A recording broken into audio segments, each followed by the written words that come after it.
नमस्कार दोस्तों, जय हिंद, जय भारत। दोस्तों, आज हम इस वीडियो में जानेंगे आकाश दीप कहानी का सरल भाषा में सारांश, सरल शब्दों में सारांश। इससे संबंधित प्रश्न हिंदी बीए की परीक्षाओं में तथा हिंदी एमए की परीक्षाओं में पूछे जाते हैं, इसलिए आपको ये वीडियो ध्यानपूर्वक देखना चाहिए। तो हम देखते हैं आकाश दीप कहानी का सारांश। आकाश दीप कहानी में जयशंकर प्रसाद की रोमांटिज्म अभिव्यक्ति के दर्शन होते हैं। यानी दोस्तों, जो आकाशदीप कहानी है इसके रचयिता हैं जयशंकर प्रसाद और इसमें हमें रोमांटिज्म यानी कि स्वच्छंदतावाद के दर्शन होते हैं। यह कहानी नायिका प्रधान है, यानी कि इसकी जो प्रमुख पात्र है वो कौन है? नायिका। तो इसलिए नायिका प्रधान कहानी है। इस कहानी में मनोविज्ञान व देशभक्ति कूट कूट कर भरे हुए हैं। यानी कि जो आकाशदीप कहानी है इसमें मनोविज्ञान तथा देशभक्ति कूट कूट कर भरी हुई है। कहानी मानवीय प्रेम में बहती हुई आदर्श प्रेम की धारा में बहती है।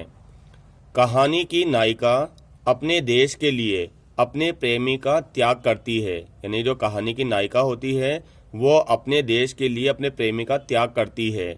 यही इस कहानी का उद्देश्य है। उसके लिए अपने देश का व देश के लोगों का विकास सर्वोपरि है। यानी जो नायिका है वो क्या चाहती है? उसके देश का और देश के लोगों का विकास हो, बस। आकाशदीप कहानी नाव में बंदी जनों से प्रारंभ होती है। यानी कि जो आकाशदीप कहानी है वो कहाँ से प्रारंभ होती है? नाव में कुछ कैदी हैं, ठीक है ना, यहाँ से प्रारंभ होती है, जहाँ कहानी की नायिका चंपा भी है, ठीक है ना। और चंपा के साथ कुछ जलदस्यु मतलब होता है समुद्री डाकू, ठीक है ना, जिसका नाम है मणिभद्र, द्वारा बंदी बने होते हैं। यानी कि एक मणिभद्र नामक समुद्री डाकू है, उसने चंपा को और कुछ कैदियों को अपनी नाव में बंदी बनाकर रख रखा है। कुछ ही देर बाद बंदी खुद को मुक्त कर लेते हैं और मुक्ति का श्रेय जलदस्यु बुद्धगुप्त को जाता है। यानी कि जलदस्यु यानी कि डाकू बुद्धगुप्त भी है। बुद्धगुप्त समय पर आकर किसको मार डालता है? मणिभद्र को मार डालता है और उन बंदियों के साथ साथ चंपा को भी मुक्त कर देता है। मुक्त हो जाने के बाद चंपा, बुद्धगुप्त व कुछ जलदस्यु एक वीरान द्वीप पर निवास करने लगते हैं। यानी कि ये कहानी नाव से आके कहाँ चली जाती है? द्वीप पर। तो जब ये सब मुक्त हो जाते हैं, कुछ कैदी और चंपा, तो ये चंपा, बुद्धगुप्त और कैदी यानी कि दस्यु एक वीरान द्वीप पर निवास करने लगते हैं। बुद्धगुप्त इस द्वीप का नाम चंपा द्वीप रखता है। यानी कि जो बुद्धगुप्त होता है, जो समुद्री डाकू होता है, उस द्वीप का नाम क्या रखता है? चंपा द्वीप। और उस द्वीप की रानी होती है चंपा। इसी द्वीप पर चंपा और बुद्धगुप्त के मध्य प्रेम के अंकुर फूटते हैं। बुद्धगुप्त चंपा के समक्ष परिणय प्रस्ताव रखता है। यानी कि कुछ दिनों बाद बुद्धगुप्त चंपा के सामने विवाह का प्रस्ताव रखता है, परंतु चंपा उसे अस्वीकार कर देती है, क्योंकि उसे ऐसा लगता है कि बुद्धगुप्त ने उसके पिता को मारा है। यानी कि क्योंकि चंपा बुद्धगुप्त को अपने पिता का हत्यारा समझती है, इसलिए वो विवाह का प्रस्ताव अस्वीकार कर देती है। आई बात समझ में आपको? चंपा के पिता उसी नाव में कार्य क्या करते थे जो मणिभद्र की थी, ठीक है ना। और मणिभद्र ने जब कैदियों को पकड़ रखा था तो बुद्धगुप्त ने उन कैदियों को छुटाया था, तो नाव क्या हो गई थी? पानी में डूब गई थी। तो पानी के साथ साथ नाव के साथ साथ चंपा के पिता भी डूब गए थे। और मणिभद्र की नाव की जल समाधि बुद्धगुप्त ने ही बनाई थी। जो युद्ध हुआ था ना वहां पर, वो बुद्धगुप्त ने ही वहां पर युद्ध किया था, इसलिए नाव के साथ चंपा के पिताजी भी उस समुद्र में डूब गए थे। धीरे धीरे समय बीतता जाता है और चंपा बुद्धगुप्त के समक्ष अपना हृदय हार जाती है। यानी चंपा भी उससे प्रेम करने लग जाती है। एक दिन पूरे द्वीप को दुल्हन की तरह सजाया जाता है। इसका कारण चंपा अपनी सहेली जया से पूछती है।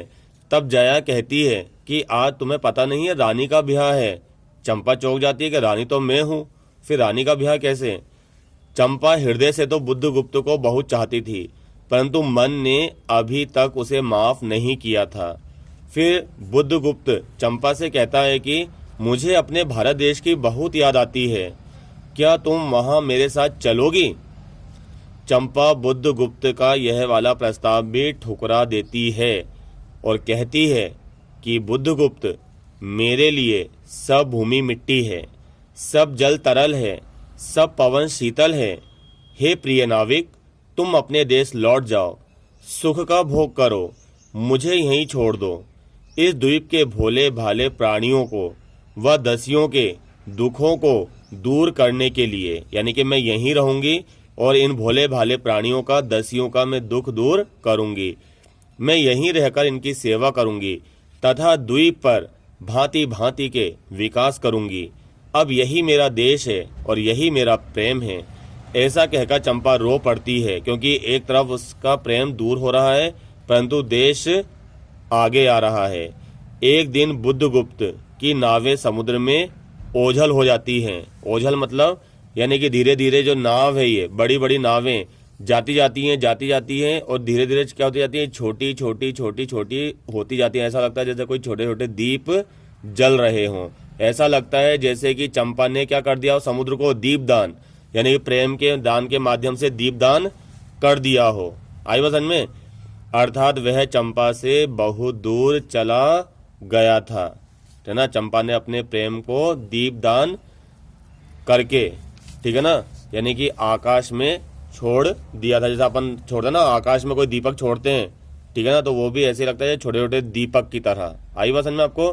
तो जयशंकर प्रसाद जी की ये कहानी प्रसाद युग की है, परंतु इसमें भारतेंदु और द्विवेदी युग के भी लक्षण प्रतीत होते हैं। आई बात समझ में आपको?